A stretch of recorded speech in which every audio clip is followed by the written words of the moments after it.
So a little bit about the background with Gran'mama. The story came to me in 2014 by author Gary Raisor. I collaborated with him on a different movie, Making Friends. Check that out. That will come out soon. It'll be released, but it was something I did back in 2011, and it did very well. Won some awards, and I'm gonna release it here in this channel for everyone to view. And Gary Raisor, amazing author. He put a ton of books out there, horror in the horror community, some vampire novels, a lot of stuff with cemetery dance. And a really good guy, really imaginative person, very deep thinker, and even when transcribing some of his work, it was could be a challenge because I'm transcribing it for the screen. But I collaborated with him on this Gran'mama and asked him what it was about. He goes, it's a sequel to Red Riding Hood. So I thought, oh, look, that's an interesting concept. And 2014, I wrapped my head around it, but I didn't get to it till 2022, and I started writing, and we went into production, and then from there we started the story. So Gran'mama, when casting, I had to find a Red Riding Hood type of character, someone that fit the similar theme to Red Riding Hood, and I needed someone with spunk, someone who kind of had that energy. And I came across this little girl. She's actually one of my neighbors, and I said, she'd be perfect for this role. She's the right age, and I did an audition, and she just killed it. I'm gonna post it now so you guys can see it. Do you realize the trouble you're in? That boy nearly lost his finger. And that's not just any boy. He's Ronald Brickman. He's our butcher's son. A butcher who delivers, by the way. I don't care. Ronald's an inbred pig face. Where'd you hear that kind of talk? When I was thinking about the movie, I thought about it wanting to be very atmospheric. A lot of my style is very atmospheric, very ominous, dark, otherworldly. And I felt like I could pull that off, and I feel like I did. I'm getting great responses. So I used several cameras to achieve that. I'll show you each camera. We started the movie off with a Super 16 setup, and I'll show you the camera I used. This is the Canon Scopic, and this is a very old camera going back to the 1970s, and we shot it in 16 millimeter. The opening scene, most of it was shot in 16, and I'll show you some of the film. This is the film we use. We went to Negative Land. Negative Land, they do development. So this entire thing right here is the whole first opening scene.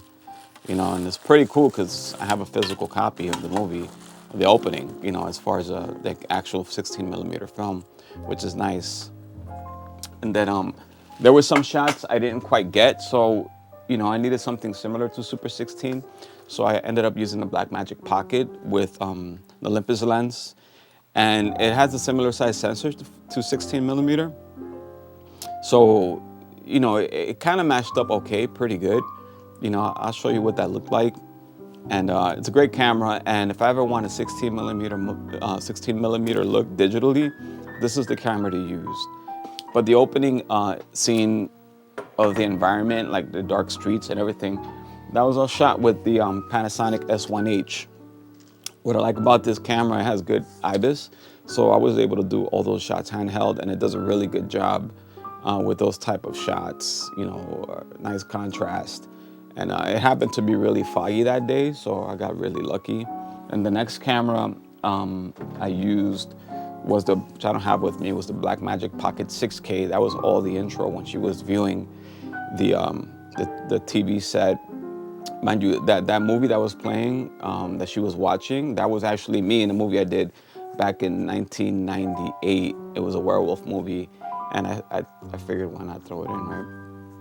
And so I shot most of the opening stuff with that, and then some of the bedroom stuff where the mother was yelling at the daughter was again shot with the Panasonic Lumix S1H. And again, I really like the look of that camera. It's probably one of my favorite cameras to use.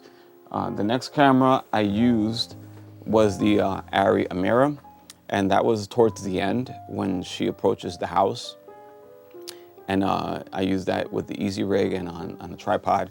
And I really liked the colors of the Amira, and it looked very filmic, much different than the other cameras, but it was able to match up pretty good, but it was more of the more filmic stuff of the entire movie. You know, so there was some gimbal shots I needed to get. So I used Panasonic S5 2X, and that camera was pretty good for that kind of stuff, and I was able to match it up pretty well with the Amira. And all of the end stuff, where it actually went back to the original Red Riding Hood story, I shot all that with Sony FX3 with this adapter, and well, I actually used a Leica lens, a 35 millimeter Summilux lens with this camera on a gimbal and on a tripod. So all the stuff at the very end was all Sony FX3. And what I love about this camera is this incredible low light capacity. It could really, at 12,800, you can get some really clean shots. I use this fog machine. It's a smoke genie, and it basically gives you some atmosphere, and that lent a little bit to the production value. We spent a lot of time looking for the right house, and I had a real challenge doing that. It was like a day before shooting, and I didn't have a house, and then I started knocking on doors when I saw a house that fit what I wanted for the movie. But when we're inside, we're actually in a different house, but I was able to find a house that kind of matched. And then when we're actually with Gran'mama, that's a totally different house as well.